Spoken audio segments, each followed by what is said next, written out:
고난주간 특별새벽기도회 동안에 마태복음 26장, 27장을 쭉 묵상했고요. 오늘 이제 마지막 토막을 나누어서 읽었습니다. 예수님 드디어 로마 필라도 총독에게 십자가형을 선고 받으시죠. 드디어 십자가의 길을 가십니다. 예수님의 그 죽음의 과정이 너무 고통스럽고 또 치욕스럽고 큰 깊은 어떤 고통도 크고 길고 이렇게 예수님의 고통스러운 과정을 겪어야 하는지에 대해서 좀 의아해하는 사람도 없잖아 있습니다. 왜 꼭 저렇게 아까 십자가의 길 14처 쭉 그림을 통해 묵상을 했습니다마는 왜 저렇게 꼭 하셔야 되나? 그런 사람은 안 되었나? 안 되었습니다. 왜냐하면 온 인류의 죄를 대신해야 되기 때문에 공개적으로 고난당하신 겁니다. 예수님이 돌아가셔도 자기에게 찔려 돌아가셨다. 비밀리에 암살당했다. 효력이 비공개적이에요. 효력이 좀 별로예요. 모든 사람들이 보는 앞에서 나무에 달려서 공개 처형당하신 겁니다. 온 인류를 위한 공개적 희생입니다. 그래서 공공의 희생이에요. 그럼 다른 방법은 없나? 교수형 목에 딱 줄로 해서 바로 돌아가실 수도 있고 또 창에 찔려 돌아가실 수도 있겠죠. 처형당하는 것.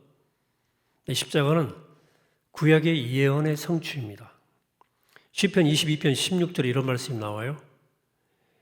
개들이 나를 에워쌌으며 악한 무리가 나를 둘러 내 수족을 찔렀나이다. 예수님이 돌아가는 과정에 대한 일종의 예표, 예언 비슷한 거죠. 예수님이 돌아가시는 모든 전 과정은 구약의 오래된 예언의 성취로 이루어집니다. 아무렇게나 저런 게 아닙니다. 나무에 달려 돌아가셔야 됐고 손과 발이 찔려야 했습니다. 예수님의 죽음은 엄청난 것이었습니다. 하나님의 아들이 인간에게 공개 처형당하신 사건입니다. 예를 들어 어느 과학자가 연구를 많이 해서 로봇을 만들었어요. 이런 로봇이 AI가 이제 잘 장착된 로봇이 작당을 했어요. 이 과학자 하나밖에 없는 아들을 고통스럽게 살해합니다. 아마 그 과학자는 그 로봇들을 다 부셔버릴 거예요. 이것들이 도대체 무슨 짓인가? 하나님은 당신의 피조물인 인간이 그렇게 했지만 그렇게 하지 않으셨어요.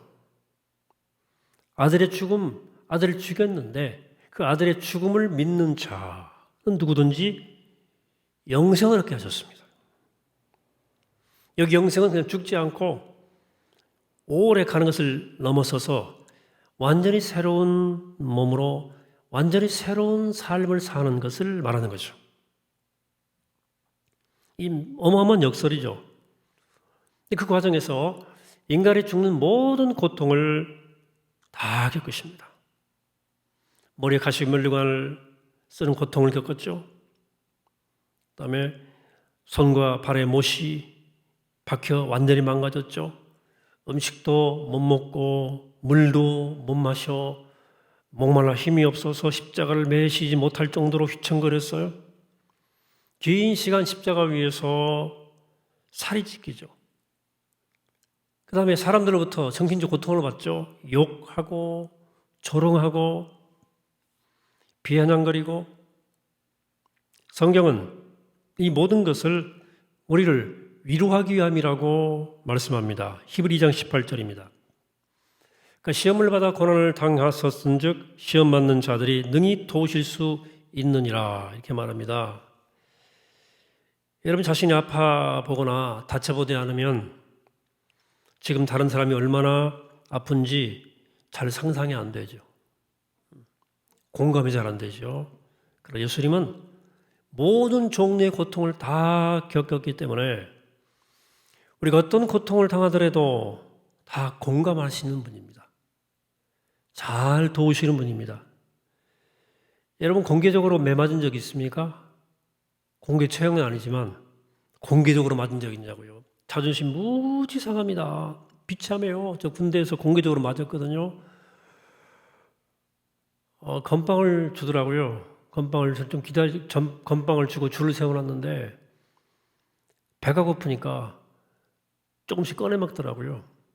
저도 꺼내 먹었죠. 근데 제가 키가 좀 크잖아요. 우물우물 거리는데 제가 눈에 띄었나 봐요. 너 이리 건빵 먹는 놈이 나와 그러더라고요. 그러니 그 연병장에 그 많은 그 병사들 앞에서 막 저를 막 군합발로 때리고 막 어우 비참하고요. 속된 말로 쪽팔리고요. 어쩔 줄 모르겠더라고요. 공개적으로 맞는 거요. 정말 창피합니다. 숨고 싶어요. 많은 사람 보는 앞에서 채찍질 당하는 겁니다. 많은이 다 보는 거예요. 십자가에 못 박게 넘겨준 겁니다. 실컷 때리고 십자가로. 마태복음 27장 26절 바라보는 그들에게 놓아주고 예수는 채찍질하고 십자가에 못 박게 이게 넘겨주니라. 로마의 구련제 채찍질은 유명하죠. 하여튼 제가 패션 오브 크라이스트에 나오는 그 사진을 좀 쏠라고 그래요. 요즘에 폭스에서 아주 스크린을 열심히 해서 잘못 사진 띄우면 예배가 중단돼요. 유튜브 중계가 중단돼요. 여러분 상상만 하시기 바랍니다. 채찍 끝에다가 뼈나 못을 달았거든요. 그 그림 생각나시죠? 그래서 사람들 보는 앞에서 그 채찍을 맞으신 겁니다. 예수님의 등과 배, 목과 얼굴이 너덜너덜해지셨지 않습니까? 이렇게 하신 것은 우리를 그 모든 지독한 고통으로부터 치료하시기 위해서 이사 53장 5절입니다. 그가 찔림 우리의 허물 때문이요 그가 상함은 우리의 죄악 때문이라. 그가 징계를 받음으로 평화를 누리고 그가 채찍에 맞음으로 우리가 나음을 받았도다. 우리가 맞은 매를 다 맞으신 겁니다. 그러니까 예수님의 그 비참한 매 현장은 우리는 더 이상 맞을 것이 없을 정도로 맞으신 거예요. 우리가 지금 또 맞는다면 조금 내가 모자라서 그렇다 생각하시면 됩니다. 예수님이 충분히 맞으신 겁니다. 로마 군인들이 직성이 안 풀려요. 모욕을 시작합니다. 가시면류관 날카로운 것으로 막 거기다 막 쇠가 페부지심 이런 거 만들어가지고 씌우고 그죠? 그다음에 홍프 입히고 거기다 예수님께 절하고 왕이여 만세 하고 머리를 막대기로 막 때립니다. 우리 침뱉고 끌고 가요. 시편에서 그래서 이렇게 말합니다. 22편 6절에서 나는 벌레요 사람이 아니라. 이게 지금 그 수치를 표현하는 표현인데 이것도 역시 예수님을 예표하는 겁니다. 내가 인간이 아니구나 지금 벌레지. 그렇게 계속 넘어지니까 구레네 시몬이라는 인간이 그 사람이 도와줬지 않습니까? 갑자기 이게 얼마나 다른 영광된 일인지 그때는 몰랐죠. 골고다 언덕까지 가신 겁니다. 거기서 누이고 두 손과 발에 녹슨 못을 박죠. 비명을 지르시죠. 영상 기억나시죠? 문제는 그때도 고통스럽고요. 고통의 절정은 십자가를 세울 때예요. 못이 박혔지 않습니까? 이게 세우면서 체중이 쫙 실리는 겁니다. 그때 진짜 고통스러운 거예요. 죽는 고통이 오는 겁니다. 못을 박힐 때 아팠는데 그 앞인 못자국 사이 셋이 70kg, 보통 70kg라고 한다면 남자 몸무게가 70kg를 버티면서 이게 몸무게가 못 3개로 다 집중이 되는 거예요. 진짜 고통스러운 겁니다. 여러분 그 영화 보실 때 그때 이게 십자가 쫙 올라올 때 그 상상력이 동원돼야 됩니다. 그때 최고조로 아픈 거예요. 체중이 몸에 쫙 실리는 겁니다. 그 못 박힌 자리에 고통이 다 집중돼요. 그리고 6시간입니다. 뭐 다른 주스들은 뭐 악을 쓰고 날리고 발악을 하고 뭐 난리를 친 거죠. 옆에서 예수님은 그냥 신음소리만 내시면서 견딘 거죠. 시편 69편 20절이요. 불쌍히 여길 자를 바라나 없고 긍휼히 여길 자를 바라나 찾지 못하였나이다. 아무도 도울 사람이 없는 거예요. 이렇게 아픈데 누군가 조금 이렇게 받쳐주고 들어주기만 해도 숨 쉬는 거거든요. 근데 아무도 도울 사람이 없어요. 목마름이 극심하죠. 땡볕에 달리셨거든요. 시간이 흘러가서 어두워졌지만 이 더위에 혀가 입천장에 닿습니다. 시편 20편 15절. 내 힘이 말라 질그러져 가갖고 내 혀가 입천장에 붙었나이다. 시편에 다 나오는 얘기들이죠. 더 고통스럽게 한 것은 대제사장 유대인들의 조롱입니다. 오늘 이 42절입니다. 42절 말씀. 그가 남은 구원하실 때 자기는 구원할 수 없도다. 그가 이스라엘 왕이로다. 지금 십자가에서 내려올지어다. 그리하면 우리가 믿겠노라. 그가 하나님을 신뢰하니 하나님이 원하시면 그를 구원하실지라. 그의 말이 나는 하나님의 아들이라 하였도다 하며, 이 조롱도 시편에 이미 암시되어 있던 말씀이에요. 시편 22편 8절 28절. 그가 여호와께 의탁하니 구원하실 걸, 그를 기뻐하시니 건지실 걸 하나이다. 시편에 나와 이 말씀도 십자가상의 모습은 성경의 오래된 예언의 실현이에요. 자, 로마의 군인들이 예수 옷을 나누어 가집니다. 귀중품도 없고 옷밖에 가진 게 없으시니까 그래서 옷을 나누어 가집니다. 근데 속옷은 통으로 짜서 못 나누고 제비를 뽑아서 한 명이 가져가죠. 시편 22편 18절. 내 겉옷을 나누며 속옷을 제비 뽑나이다.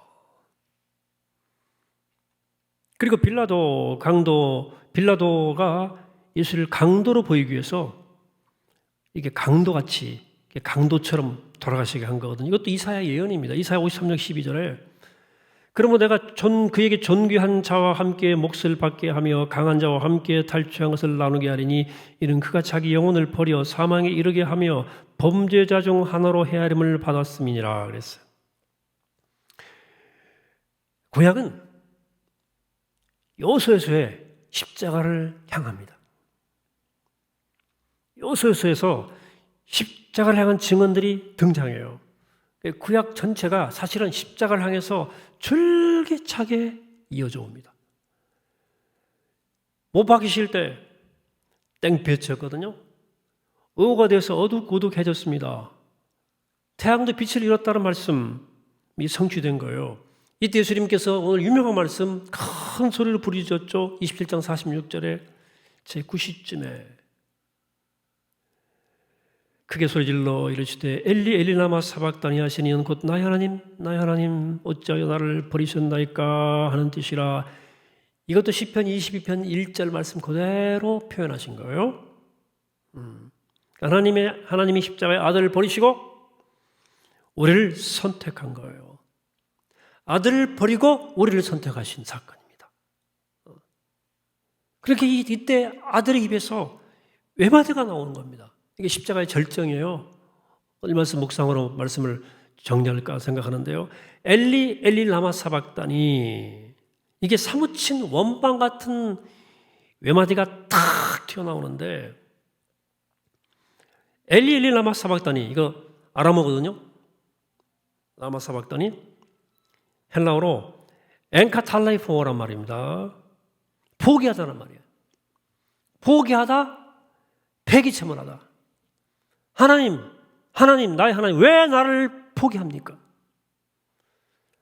왜 나를 패기체문하십니까? 어찌하여? 하나님이 언제나 주님과 동행하셨잖아요. 하나님께서 예수님을 포기하는 거예요. 고개를 싹 돌리신 거예요. 너무나 섭섭하신 거예요. 그동안 심지어 고통이 심하셨죠, 물론. 이게 이제 절정이 오시니까 예수님이 왜 말이에요? 나의 하나님? 이렇게 말하죠. 아버지라고 계속 불렀거든요. 아버지라고. 아버지 항상. 예수님의 아버지를 하고 호칭은 아빠 아버지예요. 근데 이 말이 차마 안 나오는 거예요. 아들을 버리는 아버지. 버림받은 아들 입장에서 아버지라고 부를 수 있는가? 이 떨리는 심장을 여러분 이해하십니까? 차마 아버지라고 못 부르고 하나님. 항상 아버지였지 않습니까? 여기서는 하나님이 절대자예요. 초월자예요. 하나님이라고 부를 수밖에 없어요. 아버지라고는 못 불러요. 자기를 폐기 처분하시잖아요. 아버지라고 부를 수가 없어요. 그러나 나의 하나님. 이게 절묘한 표현입니다. 하나님, 나의 하나님이에요. 그러니까 신앙적 부정은 아니고요. 그냥 인류 역사상 최고로 애달픈 절규입니다. 아버지라고는 부를 수가 없어요. 나의 하나님, 나의 하나님, 왜 나를 포기하십니까? 왜 그러셨어요? 하나님께서 아들을 왜 포기하셔요? 우리의 죄를 그 아들에게 담당시켰다 그랬지 않습니까? 우리의 죄, 인류의 죄, 내 죄가 그대로 예수에게 전가된 겁니다. 그러니까 영의 눈으로 볼 때 지금 예수님의 모습은 마치 하얀 소위 문둥병, 한센시병 그 분꽃이 핀 것처럼 죄덩이로 하얗게 도배된 거예요. 인류 역사상 저지른 모든 죄가 그에게 인육을 먹은 지존파, 생체 실험한 일본 군국주의자들의 죄악, 가스실에서의 나치의 만행, 이 땅에서 이루어진 수많은 양민 학살, 정인이 부모의 폭력, 어느 형태의 가정 폭력, 우리의 간음, 우리의 도둑질, 우리의 거짓 수 없는 살인, 모든 것이 예수에게 다 전가된 거예요. 지금 예수의 모습은 가장 극악무도한 죄 덩어리예요. 버릴 수밖에 없습니다. 그걸 폐기 처분할 수밖에 없어요. 동시에 우리의 죄까지 폐기 처분하신 겁니다. 남김없이 폐기 처분한 겁니다. 고린도서 5장 21절 하나님의 죄를 알지도 못하신 자로 우리를 대신하여 죄를 삼으신 것은 우리로 하여금 저희 안에서 하나님의 의가 되려 하심이니라. 하나님의 공의 때문에 이해할 수 없는 역설적인 공의와 사랑에 지원복된 이 하나님의 이 어마어마한 사랑 때문에 예수가 절규하신 거죠. 어찌하여 하나님 어찌하여 나를 버리십니까? 어떻게 아들을 포기하시나요? 이게 어마어마한 사랑. 어떻게 표현할 수 있습니까? 이 사랑에 대해서 한번 표현해 보세요. 여러분 서로 사랑하세요. 그렇죠? 저도 사랑하라고 했습니다. 여러분 그러나 아무리 사랑한들 그 사람에게 자식을 줄 수 있나요? 저더러 요즘 손주가 이쁘잖아요. 내가 제 용서일 테니까 손잡으면 딱 따가면 때려라. 저 못 때립니다. 못 때립니다. 진짜 못 때립니다. 십자가의 사랑이 이게 뭔 사랑인 줄 아세요? 여러분 사랑하는 사람이 있을 때 얼마나 힘이 납니까? 여러분 사랑하는 사람, 진실로 사랑하는 사람 한 사람만 있어도 자살 안 합니다. 우리 시대의 문제는 그 사랑이 결핍한 거예요. 그 한 사람이 없는 거예요. 우리 시대의 비극이죠. 진심으로 사랑한다는 말은 어마어마한 힘을 주는 거예요. 그렇죠? 단 한 사람의 사랑도, 그러나 그 정도의 사랑이 아닙니다. 오늘 십자가의 성금절의 사랑은 우주가 진동하는 거예요. 우주가 진동하는 겁니다. 하나님이 울면서 말씀한 거예요. 울면서. 사랑한다 그러는데 어떻게 제가 이렇게 소리를 표현할 수가 없는 울림이에요. 오늘의 저가 된 것은 제가 26살 폐결핵 현장에서 제가 간증했지만 26살 폐결핵 병상 새벽 1시에 하나님의 그 사랑한다는 말씀 제 우주를 흔들었어요. 우주가 흔들리더라고요. 오늘 성금요일은 하나님의 사랑의 고백, 사랑의 음성이 전 우주를 흔든 위대한 사건입니다. 그걸 조금 그 패션 오브 크라이스트가 조금 표현을 해보려고 했어요. 어떻게 했습니까? 만화처럼 하늘에서 눈물이 딱 떨어지잖아요. 눈물 한 방울이 딱 떨어지지 않습니까? 하나님의 눈물, 우주의 진동입니다. 사랑한다. 바울은 말합니다. 로마서 8장 32절에서 자기 아들 낳게 아니하시고 우리 모든 사람을 위하여 내주신 이가 어찌 그 아들과 함께 모든 것을 우리에게 주시지 아니하겠느냐. 뭔들 못 주시겠어요. 그래 또 말합니다. 37절에서 이 모든 일에 우리를 사랑하시는 말미암아 우리가 넉넉히 이기느니라.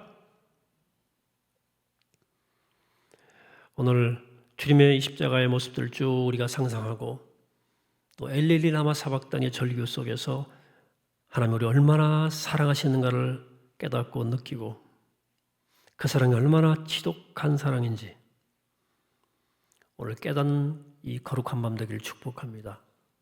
이 사랑을 맛본 사람치고 버틴 인간이 없습니다. 아무도. 이 사랑을 아는 인간치고 항복하지 않은 인간이 없었어요. 이 사랑을 맛본 사람치고 변화되지 않은 사람이 없습니다. 안 깨진 인간이 없습니다. 다 깨졌어요. 이 사랑 앞에 다 무너지고 다 항복하고 다 깨어지고 다 변화됐습니다. 2000년 복음의 역사입니다. 사랑하는 여러분, 오늘 이 밤 그 놀라운 하나님의 사랑 때문에 다시 태어나고 새로워지고 능력을 얻는 복된 이 거룩한 성금요일 되기를 이 시간 주 이름으로 간절히 축원합니다. 기도하겠습니다. 걸어가신 하나님, 주님 십자가에 돌아가셨습니다. 온갖 고통과 수치를 다 당하시고 설명할 수 없는 고통들이지만 묵묵히 감당하시고 고초를 다 겪으셨습니다. 우리를 치료하기 위해서, 우리를 구원하기 위해서 그렇게 공개적으로 처형당하셨습니다. 공중에 매달리셨습니다. 그 매달린 자리에서 구약의 모든 예언들을 성취하시고 엘릴 라마 사박단이 나의 하나님 어찌하여 나를 버리시나이까 외마디 지르시면서 십자가에서 돌아가신 주님을 기억하며 우리가 그 사랑의 울림을 우주의 진동을 들으며 오늘도 저희가 깨어지게 하시고 그 사랑을 누리게 하시고 맛보며 우리가 진실로 새로워지고 다시 태어나고 능력 얻는 이 거룩한 밤 되게 도와주옵소서. 그 사랑을 알게 하시고 그 사랑을 맛보게 하시고 그 사랑을 누리게 하시고 그 사랑을 체험하도록 인도하여 주옵소서. 감사드리옵고 예수 그리스도의 이름으로 기도하옵나이다. 아멘.